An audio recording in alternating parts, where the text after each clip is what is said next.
It's all good. Anyways, I used to play, that game, I Spy, especially in the car back in the day when there was no such things as ancient times when there was no such things as smartphones or tablets or, things like that. And so we would have to entertain ourselves in the car, entertain ourselves in different scenarios. I used to play that game, I Spy. Now, what I love about that game, I Spy, is that you have to pick something that is visual, right? That everybody can kind of see. Now, I want you to pause for a minute. Out of the things that we talked about that you all pointed out a minute ago, talking about what was red, how many of those things did you notice for the first time? How many people, if she mentioned there was a fire hydrant there, how many people actually knew there was one there? Maybe that's the first time you noticed. Oh, there's a fire hydrant right there. I didn't know that. Right there, right? Maybe, how many times do you ever know, maybe the exit sign or that clock or different things like that, right? And so the thing with that is that it was hidden in plain sight, but it was hard to find, right? Hidden in plain sight, but hard to find. See, that's what happens, okay, when in the Bible. Because, for example, we're going to play that one more time, but you don't have to answer this one. It's okay. You don't have to play. When I read Joshua chapter 2, which is one of the books of the Bible, which we're going to look at today, when I read Joshua chapter 2, I spy with my little eye someone with great faith. I spy with my little eye someone with great faith. Now, if you read chapter 2, you can think, it's that person. Oh, it's that person. It's that person. It's that person. At first, the person you probably wouldn't notice is this girl named Rahab, who we're going to talk about today. I spy with my little eye not only somebody with great faith, I also spy with my little eye someone who lied. Okay? Rahab in the story, we're going to see she did something interesting. She lied to save her life and the lives of others. Which is, let's be honest, she's not the only one who's ever told a lie to get out of a situation. All right? How many of you have ever done that? You either get, right? You get busted by mom, the teacher, the police, I don't know, right? Somebody. And you come up with a story, a scenario. You busted and you try to come up with a lie to cover it up. But how many of you have ever made your problem worse by lying? Right? You lied it, made it worse, and now you got to deal with an even bigger problem, right? We've all done that. I've done that. You know what? My kids have done that. And the majority of the time, it doesn't work. We see right through it. But there has been a rare occasion when it did work. Let me tell you one. My kid, my oldest son, Josue, he was around 2 years old. Our middle child, Josiah, was a baby in the crib, and we had baby monitors. So they had their own rooms, and we were watching. And my highly energetic 2-year-old was jumping on his bed. Now, he knew, we talked to him, it was like, bedtime is bedtime. Bedtime's not playtime. Playtime's outside, bedtime's in here. So we were trying to make sure that he got that. And so I know he's 2, so we're trying to be patient. But this has been a streak where he had been constantly jumping and jumping and jumping, and we didn't want him to get in trouble. We didn't want him to get hurt. So Alicia, my wife, she is watching him jumping, seeing him through the camera, through the video, jumping. She walks all the way over there, doesn't knock, because our kids don't lock their doors. So no, not allowed to lock the door. So we don't lock, we just walked right in, just opens the door and says, "What are you doing?" As she opened the door, he was in mid-flight from the bed onto the floor. I mean, mid-flight. And she's just, boom, busts in, bam, lands. "What are you doing?" Without missing a beat, my kid goes back, Josue, and goes, "Mom, the bed dropped me."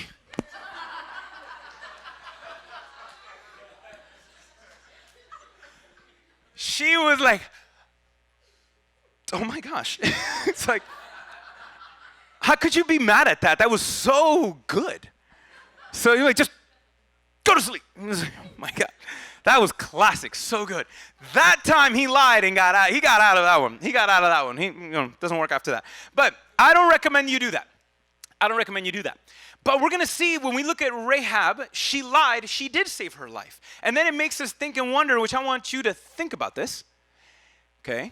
Can you do something bad for a good reason? I just want you to think about it, don't answer. Can you do something bad for a good reason?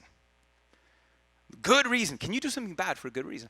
And then if you think about this, if I do something bad for a good reason and it brings out a good result, then is the bad action really bad after all? Making y'all think, right? We're good. We're making y'all think. So now with that, we're going to talk a little bit about that because this gives us an inch. Her story is so unique and it brings up a lot of questions because Rahab lied. She did something wrong to save her life, to save the lives of others. It's very similar to what we've seen before. We know that in extreme circumstances, we can probably argue and say, okay, maybe the wrong thing can be right depending on the circumstances. All right, World War II. How many times did people lie? Hiding Jews inside of their home, lying to the German authorities in order to preserve and save their lives. How many times here during the Civil War did we have under the Underground Railroad, okay, those, white owners of houses hiding runaway slaves, lying, saying, oh, there's no one here. How many? And so we can make an argument that maybe in extreme circumstances, maybe the wrong thing could be justified. But we're going to look at Rahab, which almost 2,000 years before there were Nazis, Rahab was hiding Jews in her home and lying that they weren't there. And her story is very, very unique. And her story says a lot about us that we can see. I mean, the story of this incredible woman, actually at first, the reason why it's included is to teach the nation of Israel that this new nation, which right now when we pick up the story of where we are, Rahab's story, the nation of Israel is just becoming a nation. They have just been freed 40 years prior. 40 years prior, they had just left Exodus. So if you know the story of Moses and the 10 Commandments and all that. So where we're going to talk about today is 40 years after that. And they are about to claim they're about to conquer Canaan, the promised land. And some don't know, this people have been for years and generations. I mean, the culture of the Canaanite land was very wicked. I mean, they were doing the most disgusting thing. I mean, certain things that, because we got minors in the room, like I literally can't say.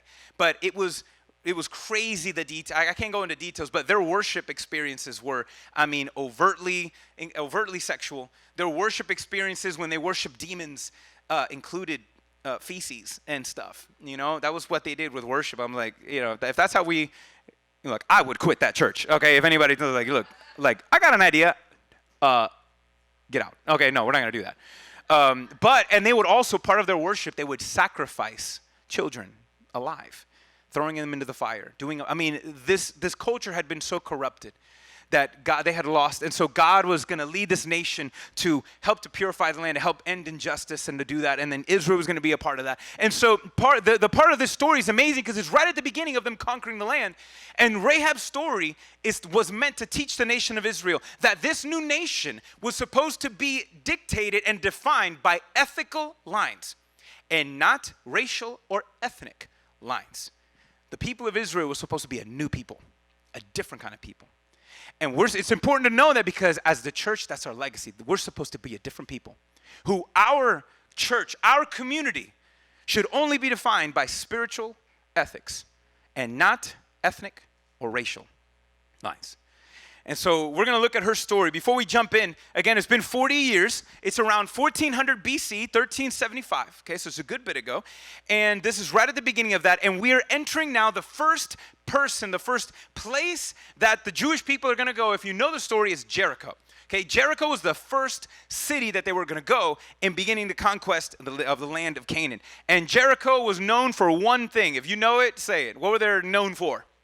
Their walls. They were known for their walls. That was their defensive purposes. These guys had a double layer of walls. So it wasn't just one. It's like double stuffed Oreos, okay? It had 2 layers in there.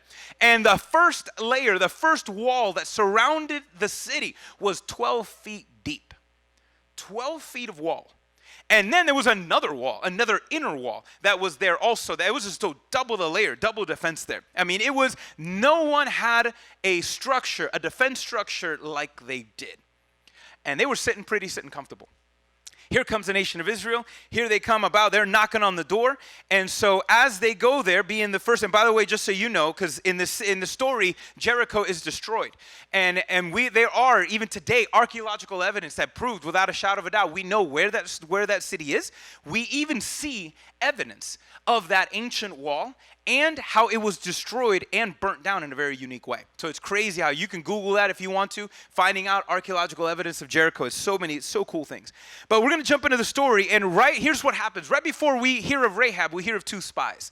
See, Joshua is the commander of the nation of Israel, and Joshua sends in two spies to check out Jericho. So, they're doing recon work, okay? They're out there doing recon work, seeing how's the scenario, what is this, what is that? And so they enter in the city, which had, means to go in and out. And so they were able to enter the city, and in Joshua chapter 2, we hear that they entered into the house of a harlot, okay? In other words, prostitute, okay? Like a burlesque place. She is a business owner. This lady is a business owner, and her business is pleasure, apparently. Okay, that's her scenario. And so now these two Jews enter into the house of this prostitute. Now the Hebrew phrasing actually has a double meaning. So it either can imply they went in to mix in, because there you were having a lot of foreigners, a lot of travelers, a lot of people. And again, just like now, modern day today, there's maybe exclusive access. They want to maybe protect certain VIP people. I mean, there's some disgusting, despicable people out there in the world doing things like that, super shady. And so it was a good way to be in the city and hide. So we don't know, but the double meaning actually was the spies either went in to mix in or they went in to sin. We don't know. Actually. So we don't know the pure intentions of where they were. But here they find themselves talking to this one woman. And this one woman, Rahab, which we're going to see, she happens to recognize who they are. Because you know what? The whole city is on high alert. They know that there's an army sitting out there. And they've been hearing stories about what this people have been doing on their way from Egypt to there. They know that the Israeli army has developed a reputation up until this point. And the whole city is on high alert. And Rahab recognizes who they are. And instead of snitching, instead of telling, there is something about this opportunity that she takes. And she takes this opportunity and she hides them on her roof under these flat tiles. The roofs back then were flat. And so they were able to, they had these things that they would put to dry out. And so these flax tiles were there. And so they were able to hide them up there. Authorities found out, they heard, there's Jewish spies in here. So they're going around, they go straight to her house. Apparently, we saw people enter into this room. Where are they? And she lies. And she tells them, look, I've seen them. I didn't know who they were. I've seen a strange couple come in here, and they've left. Before the gate closed, they already took off. If you catch them, if you run out there, you might catch them. So she lies. And we don't know why. At this point of the story, we don't see her reasoning. But then, as the men come down, right before it's bedtime, right before they go to sleep, she begins, and we get to see her heart. And here's what happens. Let's pick up the story, and we're going to read Joshua chapter 2, verses 6 through 10. So if you don't got a Bible, I got you up here. All right, I got you today. And here's point number one is this, that her faith, she did this act in faith, and her faith was based on evidence. So let's check out, what is this evidence we're talking about? Joshua chapter 2, verse 6. Before the men laid down, the two spies, she came up to them on the roof and said to the men, I know that the Lord has given you the land, and that the fear of you has fallen upon us, and that all of the inhabitants of the land melt away before you. For we have heard how the Lord dried up the water of the Red Sea before you when you came out of Egypt, and what you did to the two kings of the Amorites who were beyond the Jordan, the Sihon and Og, whom you had devoted to destruction. So we see here that she has great faith. Remember I said, when you read chapter 2, I spy with my little eye, somebody with great faith. And her name is Rahab. And Rahab here has this faith. And it's based on evidence. She knows, like, look, Israel has been on a 40-year hot streak. Okay? Whoever has come against them, they have not had to deal with much. And they have taken out one after another, after another, after another. And in fact, don't even sleep on Egypt. Okay? Egypt was the number one superpower in the world at that time. And in a week, God took them out. In a week, they were dismantled. And everyone's looking at these people who were former slaves and leaving the rubbles of an ancient powerhouse. And they're wondering, what is up with them? And then they heard the stories of the Red Sea parting. I'm like, wait, what is that? No one's ever seen anything like that. And then here's a ragtag group of slaves that overnight have been a formidable army. And no one has been able to come against them. No one's been able to stand against them. And here she sees her faith is based on evidence of 40 years. And you can see what she believes. She says, I know that God, our walls aren't big enough. Your God is bigger than our walls. And she didn't even have any confidence. Like, nope, I know God has given you this place. I know God, we're done. I believe it. I believe it. It's an amazing, just that faith that she has, we see. And what is her faith based on? Evidence. In fact, she even uses the word. I don't know if you read it how many times. She said, the Lord. The Lord, the Lord, the Lord did. Even that, coming from a pagan woman. Pagan meaning she didn't worship this God. She did not know this God. Her only interaction of this God is the stories of what she has heard. The stories over the past 40 years. And by the way, that's an amazing even evidence of, we can see some evidence of that as well, of everything happened in Egypt really happened. Because it became, even 40 years later, you could have refuted some of this. But no, she knew because it had happened. It had been told there. And so she had this faith, assurance based on evidence. My town's in trouble. My town's in trouble. And look what she says in verse 4. So we see that her faith is based on evidence, but then also her faith is based in confidence. Look at what she says next in verse 11. She says this, and as soon as we heard it, as soon as we heard all that you guys had done, as soon as we heard what you did to those Amorite kings and those other people who weren't too shabby, when we heard of all that you were doing, when we heard that you were at our doorstep and that we were next, okay? As soon as we heard it, our hearts melted, and there was no spirit left in any man because of you. There's no hope. Everybody's panicking. And what she says, for who? The Lord your God, he is God in heaven, in the heavens above, and in the earth beneath. That statement is weighty, heavy. She did not grow up knowing this God. Her understanding of the gods were like, yo, I've been told about gods, but this God is different. She was convinced that this is the one and true and only God. That if there are other gods out there, they the JV squad compared to this guy. Okay? That's what she was. And you can see that faith, that evidence gave her confidence. She knew. It's like, we can't stand. Our gods are nothing compared to yours. That is insane. In fact, I'm going to read you a different verse. I don't have it on the screen. I'm just going to read it to you here. Hebrews 11, which is written in the New Testament, gives us an interesting, the author of Hebrews is writing to the Hebrews, writing to the Jews about faith and about Jesus. And Rahab, this a moment here, that declaration, and her example up until this point is a great definition of what the author in Hebrews talks and says about faith. I'm just going to read one verse. Hebrews 11:1 says, now faith is the assurance of things hoped for, the conviction of things not seen. The faith is the evidence. A lot of people tell us, there's a lot of people out in universities and secular people say, oh, your faith is blind. Faith in a God is blind. Listen, no, we all live by faith. We all live by faith. You know how? Because you were sitting in a chair. You sat in a chair. You didn't test it out. You were wait, maybe, I don't know. Let me put one cheek first to see if I can slide the whole thing. Okay? You flat sat in the chair because you had faith that chair was going to hold you up. If you didn't believe that chair was going to hold you up, you would have just not sat down, right? Or you would have tested it out. We all live by faith. We have to, because no one knows everything. No one is promised anything. You all acted by faith by getting in your car and coming here. You didn't know something was going to happen to you, but you did it. You acted in faith, right? We all do that. And so blind faith is not blind in the sense of closed-mindedness. It's not a faith that we ought to not think. No, it is, notice he says faith is the evidence of things hoped for, the conviction. This is reason applied to life. It's like, look, out of the things that I don't know, I'm taking what I do know and I'm applying it here. And that's what she did. She didn't know all she knew. Rahab knew, man, I've seen what God has done. And we next, oh yeah, I know without a shadow of a doubt. She was convinced that this was going to be a bloodbath, okay? She was convinced that there was going to be no way for her and for these people to survive this God. She was convinced due to the evidence. But not only that, we see that her faith was not only based on evidence, her faith was based in confidence, her faith was also based in kindness. Look at the next part. We're going to end her little story here. We're going to read 11, 12, and 14, and verse 21. We're going to skip. Now then, she tells him, after making that declaration of faith, she says, now then, please swear to me by the Lord that I have dealt kindly with you.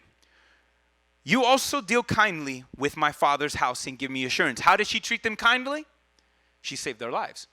They were out there, authorities looking for them. They would have killed them, tortured them. She lied to save their lives. And so here she says, be kind to me as I've been kind to you. Verse 13, that you will save alive my father and my mother, my brothers and sisters, and all who belong to them, and deliver our lives. And then the two spies, the men, said to her, our lives for your lives, even unto death. Pretty much saying, all right, yep, bet, we got this. You know, your life for my life, I promise we're gonna do this. We'll keep our end of the deal. If you do not tell this business of ours, then the Lord will give us the land, and we will deal kindly and faithfully with you. Listen, she was being kind to these people. And also, I want you to know that this kindness was courageous. Because if her family, notice, she's not just trying to save her skin, she's trying to save her family. And if any one of her family knew, and they probably were there in the room, they probably had heard, she probably had discussions. If any one of those family had snitched, right? Her snitched, exposed the plot, they're in trouble. They're all in trouble. Whole family, Rahab too. Rahab showed great courage because if any other person, another employee, another person walking in and out, overheard the conversation, saw what was going on, they could have, again, snitched, and she could have gotten in trouble. But she showed great courage, and that caused her to be kind. And all she said was, can you be kind to us? Save us. Because she believed that God was going to do, they were going to do what they were going to do. The rest of the story, before I read 21, what happens is that Rahab takes a scarlet red cord. She drops it off of her window. So we know that she is living, her house is built in to the side wall. So think of an apartment complex like today. But her house was built in that 12-foot thick wall there. They opens up the door, lets them out. And again, even the courage of that, anybody could have seen. Maybe, I don't know, maybe some people could have thought, that was like the VIPX, and I was like, yo, who's coming out of Rahab's house? I was like, don't look, no one looks like that. So I don't know, maybe people got used to that. I don't know. But she lets them out with a red scarlet cord. They take off, they hide, they tell Joshua, the commander, what had happened, and they come up with a plan. And here, verse 21, and here's what she says to them once again before they leave. It says, according to your word, so be it. It's like as they're way down, like, remember, you guys promised, I was kind to you, I saved your life. Can you save ours? Save ours. She was desperate. She knew that they were going to die, that there was no one that was going to stand against this God, and that their city was condemned. So she says, according to your word, so be it. And then she sent them away, and they departed, and she tied the scarlet red cord to her window. Not only did she do this, but then she left a cord hanging from the window because the cord was supposed to be a sign. The cord was, as the army would come in, they knew, and Joshua knew, told the army, the window that has a red cord, save them because, we're going to protect them. Save them, the window with the red cord. The window with the red cord, save them. So it was a sign. And then that had to take courage and faith. I'm like, Rahab, why you got a cord hanging outside your window like that for? I don't know, maybe she kept on lying, making up excuses for one thing or another. Like, how are you going to explain that? That's not normal, And so we don't know what the scenario is. All we know is that she left that cord in faith, seeing that she believed that God was going to protect. This almost sounds very similar to in Egypt when God told them all the doorposts had to be covered with blood. And the angel of death, as it would pass over, any doorpost covered with blood would be spared. And here we have a blood red cord standing out of a window. And as long as she had that red cord out there, that was a sign of faith. And she would be spared. So that's how that story goes. Now, if you read the story, which we're not going to continue on, you read the story, we know that Israel shows up. Great, they shout and they do this crazy battle cry, and then the Holy Spirit comes in and squashes this 12-foot thick, deep wall, whatever they had, like if it was toothpicks, okay? And we have archaeological evidence that sees and how we can actually see how the wall had fallen. It's crazy how the technology we have right now. But it fell, and this is the miracle. The whole wall fell down except the part of the wall that had Rahab's house. Rahab's house, they survived. They lived. And so they were out there, and we see later on, I'm going to read where kind of her story ends off. But what's great is that even when the war was over, Rahab was invited to a wedding. It's pretty cool. I know, right? When the war was over, Rahab was invited to a wedding. Turns out that she impressed one of those two spies. One of those two spies was named Salmon. Looks like salmon, like the fish. Okay, you hear it as salmon. Two different ways to read it. He was impressed by this lady. He marries Rahab. One of the two spies decides to marry Rahab. Now, even I want you to think of this because a prostitute is not a virgin. Can we safe on that? We all good with that, right? Prostitute's not a virgin. Back in that day, your virginity was valuable. No man wanted you if you weren't a virgin. So for this man to say, I want you, I'm willing to look past your past. I'm willing to extend grace to you. I'm not going to count that against you. There's something about you I just love. And he chooses to marry her. It gets even better, bro. You ready for this? Salmon, it sounds so weird to say his name. Salmon was a prince of the tribe of Judah. He was a prince. Rahab went from a prostitute to a princess. Like that. Look at how cool that is. You see that story? She went from a prostitute to a princess. And when you read Joshua chapter 6, I'm going to read Joshua chapter 6 super quick, verse 25. I think we have it on the screen. Look what we have here. Joshua chapter 6, verse 25. The war is over. Everything has happened. But Rahab the prostitute and her father, they had to rub that in one more time, I guess. I don't know. Rahab the prostitute and her father's household and all who belonged to her, Joshua saved alive. So she was rescued. And she lived in Israel to this day. According to when this was officially documented, she had lived up until this moment. So she was alive to verify this story. She lived until this day because she hid the messengers whom Joshua sent to be the spies in Jericho. So this was a non-Jew, embraced as a part of their own. She is now brought into the family of God. Even though she had a different ethnicity, she might have had a different skin color, but it didn't matter. Because again, the nation of Israel was supposed to be a different nation, not defined by racial or ethnic lines, but defined by spiritual ethics. It was different. And so we see Rahab there, and how do you say it? What's the phrase? And they lived happily ever after, I guess, right? They lived happily ever after, which, what's crazy even more, I guess even better? Rahab, Mary Salmon, becomes a part of the tribe of Judah. Rahab not only becomes a member of the house of God, she becomes an ancestor of Jesus. She's actually King David's great-great-grandmother, and is one of Jesus's relatives. So when you see this, you look at Jesus' story, and Jesus' story got some characters, okay? Jesus' story, those guys are all over the map. All over the map in regards to lifestyle, choices, and decisions, okay? But see, that's a beautiful thing. It says, look, anyone can be a part of God's family who desires and who belongs. Look, as a church, that's what we want. Our heart is that we are constantly drawing bigger circles to include people who don't look like us, who don't vote like us, who don't talk like us, who don't enjoy the same pastimes maybe like us. But see, we want to be a community of, even though we might not look alike, we can love each other still.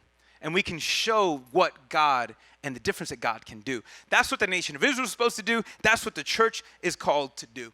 Now, despite Rahab's happy ending, right, and live happily ever after, I have to say this, okay? I have to say this part. Despite that everything, again, she did something bad, it turned out good, right? Now, just because that happened doesn't mean that right and wrong can be relative, okay? It doesn't mean right and wrong can be relative. The end always justifies the means. Be careful. We're not going that far. All right? Don't go there and try to come, you tell your mommy and dad, pastor said, as long as I had a good reason. Liar, okay? No. I spy with my little eye. A liar, okay? No, that doesn't work like that, okay? Lying is still bad. You get me with that, right? Lying is still bad. Extreme cases, maybe, but whatever. Lying is still bad. The fact that you forgot your homework and you didn't do summer reading and you're lying about it, that's not extreme cases, okay? Whatever else it is. Lying is not bad. Yet, here's the thing. When we read of Rahab in the New Testament, she pops up. Her name pops up a couple of times in the New Testament. Matthew writes her as one of the 4 women mentioned in Jesus' genealogy. We're going to talk about the other 2 over the next 2 weeks. Every time that Rahab is mentioned in the New Testament post-Jesus, do you know how she is never defined? As a prostitute. In the Old Testament, Rahab the prostitute. But in the New Testament, her name is different. It comes up differently. In fact, in let me read Hebrews chapter 11 and James before I read James chapter 2. You got to hear this. Every time we hear her, this is in the New Testament. In Hebrews chapter 11, we hear of Rahab, and it says this about Rahab. that she says, by faith, well, in this case, oh no, it does come up prostitute, but listen, it's different. By faith, watch, by faith, Rahab the prostitute did not perish with those who were disobedient, because she had given friendly welcome to the spies. Just like in Joshua, it was written the same way. But now look what James says. James chapter 2, we're going to read verses 20 through 26. James, this is Jesus' little brother, by the way. He is the pastor of the church in Jerusalem prior to Jesus' resurrection. He didn't believe in Jesus as a Messiah until he was resurrected from the dead. That convinced him. That would convince me. That would convince anybody. Okay, if you thought your little brother was crazy, and then boom, that happens. So anyways, so listen to what he says. Abraham, is this verse 20, right? Okay, good. Verse 20. I'm going to skip down to 23. And the scripture was fulfilled, and it says, Abraham believed God, and it was counted to him as righteousness. Good. And he was called a friend of God. You see that a person is justified by works and not by faith alone. So if you have faith, it's going to come out in your works. If you have faith in God, it's going to come out in your actions. This is not, and James makes a big deal, that listen, you cannot work to be saved. You can't earn your salvation. You cannot save yourself. But if you are saved, your life ought to be different. You ought to see it in your life. And now look what he says here. You see that a person is justified by works and not by faith. And in the same way, we see that Rahab the prostitute, I got to make that correction. My fault. On the whole thing not mentioning, I got a little carried away. So anyways, moving on. But check this out though, ready? And in the same way, Rahab the prostitute was justified. She was justified by her works when she received the messengers and sent them out by another way. For as the body apart from the spirit is dead, so also faith apart from the works is dead. So here James is talking and giving us an example of this thing, saying, listen, when you have faith, you are saved by faith, but a faith that's not alone. Your faith plays out in your life. Now, this is where I got carried away. I made one mistake. Yes, her title was brought up. Do you know what was not brought up? This is what I made it say. Her lie. You know, her lie. How did Hebrews and James describe? She hid them. They didn't say she lied and hid them.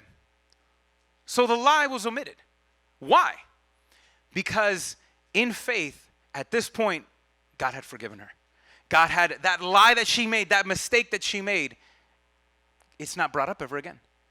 It's in the past. God handled it. God forgave it. And so when we see this amazing story, and her story can be our story. When we are saved by grace through faith, that faith ought to be played out in works. In fact, Rahab's whole story is an Old Testament example of a New Testament reality. I love that. I did this last week, and I don't know why I felt compelled to do it again. So I'm just going to read this because I don't want to mess it up again. So here we go. Ready? Rahab could not save herself or her family, so she trusted in Joshua. We cannot save ourselves, so we must trust in Jesus.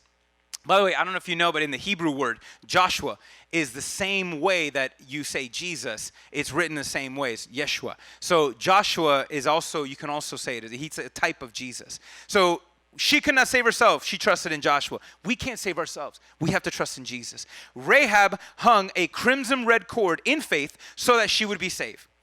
Jesus hung on a cross, shedding his scarlet red blood so that we could be saved. Rahab's kindness led her to salvation. Jesus' kindness leads us to salvation through repentance. Rahab believed because of evidence, and we have the evidence of Jesus' resurrection that can fuel our faith. Rahab was confident in the Lord's character. That's why she was able to compel. If she didn't feel confident in this God, she would not have said, have mercy. There was something about this God, though ruthless, there was something that was compassionate about him. Rahab she was confident in the Lord's character. We can be confident in Jesus' character. Rahab's lie saved her life from destruction. Yet Jesus' life saves us from the lies of the enemy that caused destruction. By faith in Joshua, Rahab went from a prostitute to a princess. By faith in Jesus, we go from enemies of God to princes and princesses, daughters and sons and daughters of God. Salmon, that dude, a prince of Judah, saw past Rahab's past and chose to love her for the rest of her life. And Jesus, the Prince of Peace and the Lion of the tribe of Judah, is able to see past our past, choosing to forgive and love those who trust in him for the rest of their lives. It's amazing. See, that's our God. That's our God. We see, how many of you would ever read Rahab and not thought of Jesus? Look at it, it was right there, hidden in plain sight, but it was there. There was Jesus in Rahab's story, telling us, and her story can be our story. In fact, it is our story. See, Rahab knew, my city is condemned. It deserves the wrath of God, and the wrath of God is coming. And she knew she needed to be saved, and she could not save herself. She did not trust in how big her walls was. Listen, in the same way, we have to realize that this world is condemned because of sin. Because of wickedness, God has to and will, part of his plan, recreate what he created for a purpose and a reason.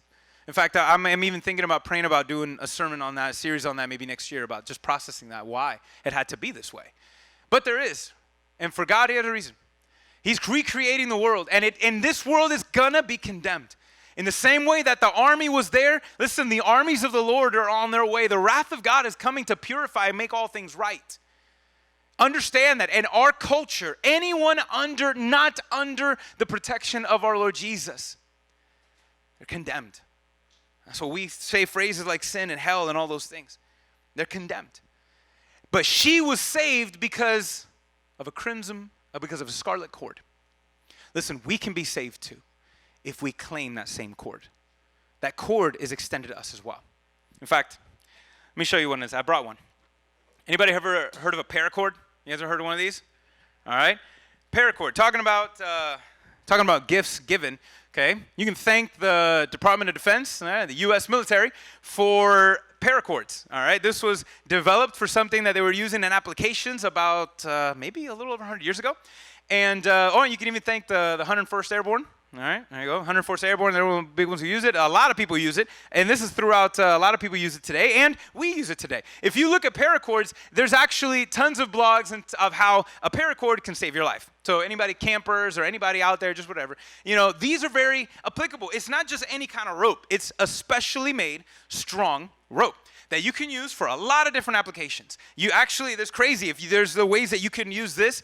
By the way, this one's, I think, a 550 strength one, so this can hold 550 pounds, which is great, so without snapping or breaking. There's some that they make stronger than that. But you can, it's crazy. You can use this to make fire, with the way you tie wood, and you can make a scenario. You can use this to do that. You can use it for building shelter. You can use this for hunting. I've seen people make a makeshift net and then throw it out on the water and catch fish. It's pretty cool. You can use it for self-defense. I saw this one dude make a knot on the other side and just winging it like that. And so these things can save your life, okay? This cord can save your life. This cord can save your life. It's really interesting. Now, let's imagine, okay? Just picture this. You're out, you're walking, enjoying the mountains, all right? Enjoying the mountaintop. And you made a mistake. You weren't paying attention. You were so consumed by the beautiful landscape and the horizon. As the sun was setting, you tripped. And you fell off the side of the cliff. Okay, imagine you were free falling now. You've ever had that dream, that nightmare that you were free falling and you woke up like you felt it, like you were, I hate that dream. And so I've had a few of those. And so imagine you're free falling now. And there are two options. There are two things that you can grab a hold to. You're free falling, you're going down, and you see two things that you can grab a hold of. And you can only grab one. One of those is a paracord, just like this. The other, a spider's web. Which one would you grab? Okay. Now, depends. If you were a bug, and no, Spider-Man's webs don't count. Okay, somebody said that. Spider-Man's webs don't count. Okay, real spider webs. Okay, none of that. No, okay, none of MCU stuff, all right? I'm talking about real spider web, none of that, okay? Real spider webs. If you had a choice between a paracord and a spider web to save your life and you were going to fall into the ravine, you were going to fall into the pit, you were going to die, which one would you grab? You'd grab this, right? Why? Because you knew if you were a bug, the spider web would be good enough. If you were a bug, if you were an insect, the spider, those are strong. Spider webs they're strong for that application. Last time I checked, you're bigger than a bug, okay? You're bigger than a bug. So your weight's not going to, that web is not going to hold your weight. You need something stronger. But here's the thing. When you trust in your ability to be better, if you trust in your ability to save yourself, it's like you free falling, trying to grab onto a spider web to save you. It's not going to hold up. It's not going to hold up. I hate to break this to you. Your best is not good enough. My best is not good enough. We need something stronger. We need something stronger. We need something greater than ourselves. And that's what Jesus offers us. That's what Jesus offers us. In fact, here's just the bottom line. If we can take anything away from Rahab's story, because Rahab was a prostitute. Rahab was somebody you could have written off. The spies could have wrote her off and was saying, oh, save me, save me. I'm like, no, you're condemned. You're a part of this city. We're supposed to, all of you, we're done. There was something about her that God said, no, no, no. Compassion, mercy. Mercy for her. She, no matter what she had done, God was not done with her. And I want you to know that's the bottom line for today's application. Listen, no matter what you've done, God is not done with you. Okay? No matter what you've done, God is not done with you. It's not. No matter what you've done, you can think that cord is extended to you. You can think like, oh, well, I don't deserve it. Well, you can say Rahab didn't deserve it, but it was there. Rahab didn't deserve it, but she was there. God claimed her. She was able to hold on that cord. And so no matter what you've done, God is not done with you. You can say, well, I need to get my act together. No, that God makes you right. That's what, don't waste time. You can't do that. Again, it's like you're free falling, you're just snatching all these spider webs, thinking the next one will work, the next one will work. No, it's not going to end it. It's not going to stop that way. No matter what you've done, no matter what you've become, we can see that anyone can be a part of God's family. No one, listen, no one is beyond God's saving reach. No one is beyond Jesus' saving reach. No matter what you've done, God is not done with you. And then let me flip that on the positive for all believers in here. Okay? No matter what you've done, God is not done with you. Maybe God has used some of you guys in great ways. Awesome. Okay? Are you alive still? Are you breathing? Check your pulse real quick. Okay. If you're not, we need to pray real quick. We need to pray real fast. I don't know what I can use this paracord to resurrect you or not. Apparently it saves lives. I don't know. But if you are a believer in Christ and you are alive, God's not done with you. I don't care how young you are. I don't care how old you are. If you're still alive, God still has a purpose for your life. If you are still alive, God still has a purpose for your life. He is not done with you. Even if you've done great things for God, if you're still ticking, you're still breathing, God's not done with you still. Okay? Heaven, retirement's, heaven's for retirement. We can semi-retire now, but we don't officially fully retire yet. All right? That's what heaven's for. I got a nice plan up there. It's nice. Benefits and everything. It's good, right? But listen, that you're not done. No matter what you've done, God is not done with you. The more you try to play with any other way, any other option, if you try to grab onto the spider webs of this world, listen, it's not strong enough. You're going to waste your life. But when you grab on to what Jesus has extended to us, you're raised to new life. And so if there was an application today, it's this: you need to claim your cord. That's what you need to do. Every one of us here needs to claim our cord. Listen, the same way Rahab let a cord out of her window, Jesus extended a cord out to us. It's anchored in the throne, and the cross is the window. The cross is the window into God's heart. The cross is the window that helps us to see who God is. And when we look at the cross, we don't see Jesus, but we see what still hangs as that cord. It's scarlet red because it's drenched in his blood.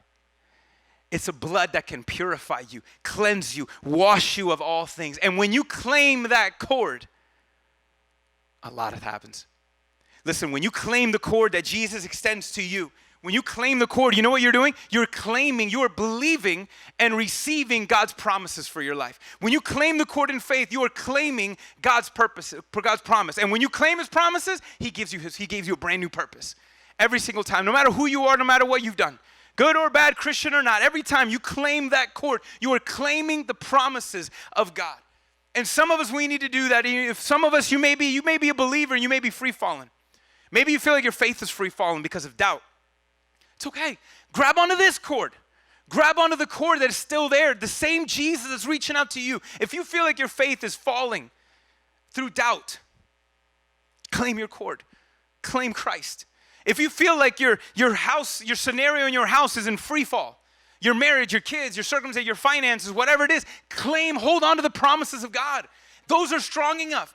God is strong enough. God is big enough. Hold on to your promises. If you see someone of your, one of your family or someone you care about, that they're living and they're in a death spiral that they can't break free, claim God's promises for their lives.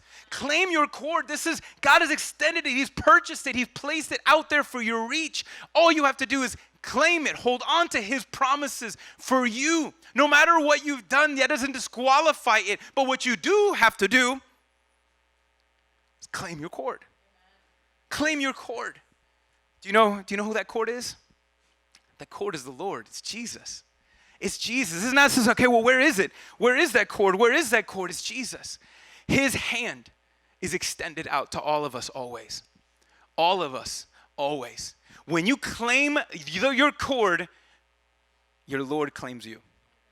And you are now his. And no one can come against you. And whatever's coming against you, God's like, oh, I'm bigger than that. Oh, don't worry about that. I got you. Every time. Whatever you're struggling with or confused about or worried about, claim your cord. Claim your cord. It still hangs today from the cross. It still hangs today. And so when you do that, God gives you brand new purposes. He gives you a confidence that you did not have before because that Holy Spirit is inside of you. But you know that confidence also ought to do? It ought to lead you to be concerned. Concerned for not just your sake, but like Rahab, who else was she concerned about? Her family. Those who were out of bounds, outside of the lines. She wanted to trade. Notice that it says she not only saved her house, her home, her parents, her kids, she saved whoever was in there. She was making sure, y'all got to get in here. Y'all got to get in here. Y'all got to get in here. This is where it's going to be at. Y'all got to get in here. That same, when we claim on to the cord of God, we're claiming the heart of God. And then God begins to think and shows us, who can we extend that same cord to? Who can we extend that cord to? Who else in our lives? Who else can we claim those promises and try to lasso a few more souls real quick before time runs out, their time runs out? That's what we're called to do. So if you're finding yourselves in free fall, claim your cord. End your free fall. Be set free and fall in love with a God who loves you. He already loves you. As you are, as is, already loves you. You don't have to work to make things right. This is what's so awesome about this, guys. You don't have to work to make things right anymore. Because when you claim your cord, God begins to work in you to make things right in the world. Why? Because when you claim your cord, immediately, instantly, you are made right in God. That's it. You claim your cord, you are made right. You all right. Everything's going to be all right when you claim that cord, when you claim the promises of the Lord. It's something that not only do you hold on to in faith, but when you claim it, it claims you. And whatever you were before is no longer. Because now when God looks at you, like Rahab, when we see Rahab later, we don't see her lie. We don't see her. She's different. Justified. When we claim Christ, he doesn't see that past. He doesn't see all those other things. He chooses not to see it. Instead, he sees you for what you are right now in this moment. His son and his daughter.